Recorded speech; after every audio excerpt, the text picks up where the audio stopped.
Ang tamang mindset. Bao. Kapag paulit-ulit akong nabibigo, ano bang tamang mindset ang dapat kong isipin? May mga pagkakataon sa buhay na pakiramdam natin ay parang wala nang nangyayaring tama. Sinubukan natin, pero hindi nagtagumpay. Bumangon tayo, pero muli tayong nadapa. Nagplano tayo, pero hindi natuloy. Nagtiwala tayo, pero nasaktan tayo. At kapag paulit-ulit itong nangyayari, dumarating ang isang mapanganib na tanong. Ako ba ang problema? Kung ganito ang nararamdaman mo ngayon, gusto kong sabihin sa iyo na hindi ka nag-iisa. Lahat tayo ay dumaraan sa mga kabiguan. Ang kaibahan lang ay may mga taong hinahayaan na tukuyin sila ng kanilang mga pagkatalo at mayroon namang mga taong ginagamit ang kanilang kabiguan bilang hagdan patungo sa tagumpay. Kaya ano nga ba ang tamang mindset kapag paulit-ulit kang nabibigo? Ang unang dapat mong isipin na ito, ang kabiguan ay isang pangyayari lamang. Hindi ito ang iyong pagkakakilanlan. Magkaiba ang dalawang ito. Kapag nabigo ka sa negosyo, hindi ibig sabihin na isa kang kabiguan. Kapag hindi ka natanggap sa trabaho, hindi ibig sabihin na wala kang kakayahan. Kapag nasira ang isang relasyon, hindi ibig sabihin na hindi ka nakarapat-dapat mahalin. Minsan, masyado nating pinapalaki ang kahulugan ng isang pagkakamali. Isang pagkatalo lang, iniisip na nating wala na tayong pag-asa. Isang pagkakamali lang, iniisip na nating wala na tayong silbi. Ngunit ang isang pangyayari ay hindi kailanman makapagsasabi kung sino ka bilang tao. Pangalawa, dapat mong isipin na ang kabiguan ay impormasyon, hindi parusa. Kapag nabigo tayo, kadalasan ay iniisip natin na pinarurusyahan tayo ng buhay. Pero paano kung hindi? Paano kung may itinuturo lamang ito sa atin? Halimbawa, nagnegosyo ka at hindi ito nagtagumpay. Imbes na tanungin ang sarili mo ng, bakit ako malas? Subukan mong itanong ito, ano ang itinuturo ng karanasang ito? Baka kailangan mong pagbutihin ang iyong plano. Baka kailangan mong matuto ng bagong kakayahan.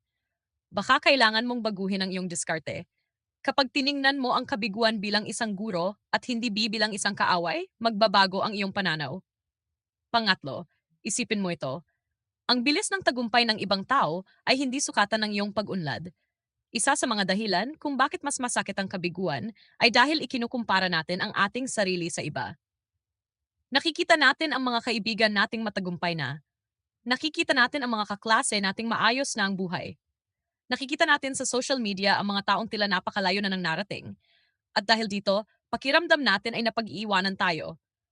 Pero tandaan mo ito, hindi pare-pareho ang oras ng bawat tao. May mga taong maagang nagtagumpay.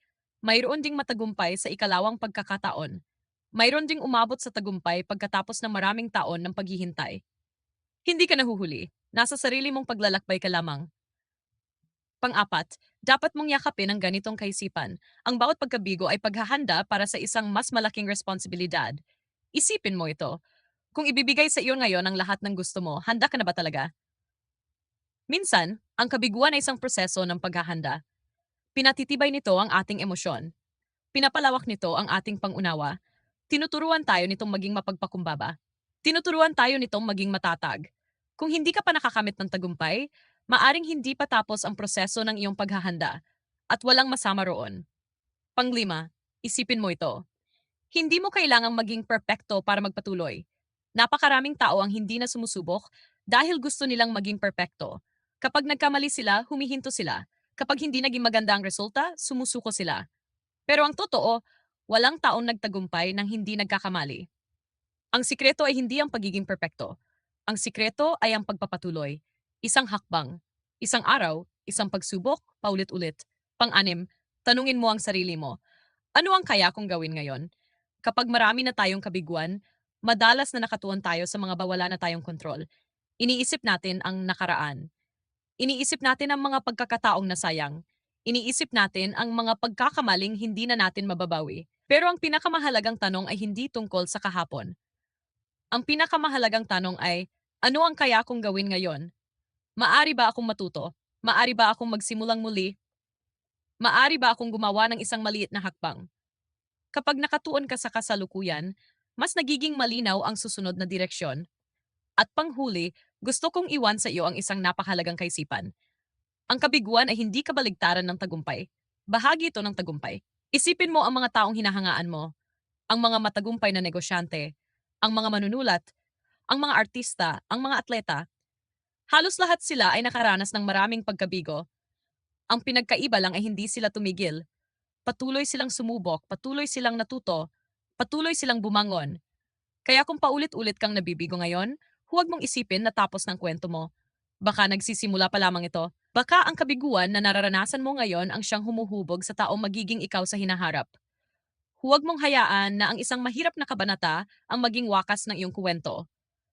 Magpahinga kung kinakailangan, umiyak kung kailangan, huminto sandali kung napapagod ka, pero huwag kang susuko dahil may isang bagay na hindi kayang talunin ng kabiguan. At iyon ay ang isang taong handang bumangon at sumubok muli. Tandaan mo ito, hindi ka tinutukoy ng iyong mga kabiguan. Hindi ka nasusukat sa dami ng iyong pagkatalo at hindi nasisira ang iyong halaga dahil lamang sa isang pagkakamali. Ang tunay na sukatan ng isang tao ay hindi kung ilang beses siyang nadapa, kundi kung ilang beses siyang muling tumayo. At baka, sa mismong sandaling ito, hindi ka talunan. Isa ka lamang taong nasa kalagitnaan pa ng kanyang paglalakbay. At ang pinakamagandang bahagi ng iyong kuwento ay maaring hindi pa nangyayari.